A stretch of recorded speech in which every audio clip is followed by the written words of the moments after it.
एक सास डॉक्टर के पास गई और कहने लगी, डॉक्टर साहब कोई ऐसी दवा दे दें कि इस बार मेरी बहू के यहाँ बेटा ही हो।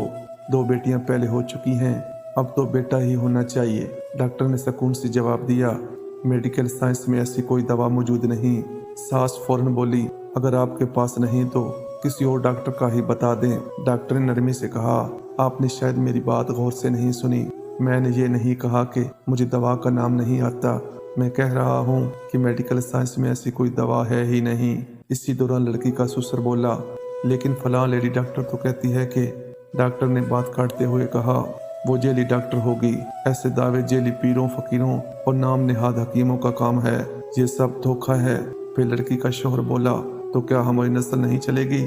डॉक्टर ने जवाब दिया, नस्ल चलने का मतलब ये है कि जीन्स अगली नस्ल में मुंतकिल हों। आपकी जीन्स अगली नस्ल में मुंतकिल हों, और ये काम तो आपकी बेटियां भी कर सकती हैं। बेटा होना क्यों जरूरी है? वैसे भी आप आम इंसान हैं, आपकी नस्ल में ऐसा क्या खास है कि वो सिर्फ बेटे के जरिए ही चले? ससुर ने हैरान होकर कहा, मैं समझा नहीं। डॉक्टर ने मिसाल देते हुए कहा, साहिवाल की गाय की एक खास नस्ल ज्यादा दूध देती है। अगर इसकी एक ही गाय बच जाए तो फिक्र होनी चाहिए कि कहीं नस्ल खत्म न हो जाए। तोतों की एक खास किस्म की बोलती है, अगर इस नस्ल की एक ही तोती रह जाए तो फिक्र होती है कि कहीं वो नायाब न हो जाए। लेकिन आप तो आम इंसान हैं, दुनिया में 6-7 अरब इंसान और भी हैं, आखिर आप में ऐसा क्या खास है? ये सुनकर ससुर बोला, डॉक्टर साहब कोई नाम लेने वाला भी तो होना चाहिए। डॉक्टर ने मुस्कुराकर पूछा, अच्छा ये बताएं आपके परदादा का क्या नाम था? ससुर कलाते हुए बोले, वो हम शायद वो। डॉक्टर ने कहा, देखिए आपको अपने परदादा का नाम भी याद नहीं, हालांकि इन्हें भी यही फिक्र रही होगी कि मेरा नाम कौन लेगा, और आज उनकी औलाद को इनका नाम भी मालूम नहीं। वैसे भी आपके मरने के बाद कोई आपका नाम ले या न ले, आपको क्या फर्क पड़ेगा?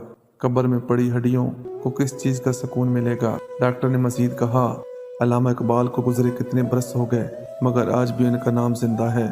गंगा राम दुनिया से रुखसत हो गए, मगर गंगा राम अस्पताल के बायस आज भी याद किए जाते हैं। ईडी साहब चले गए, मगर इनका नाम हमेशा जिंदा रहेगा।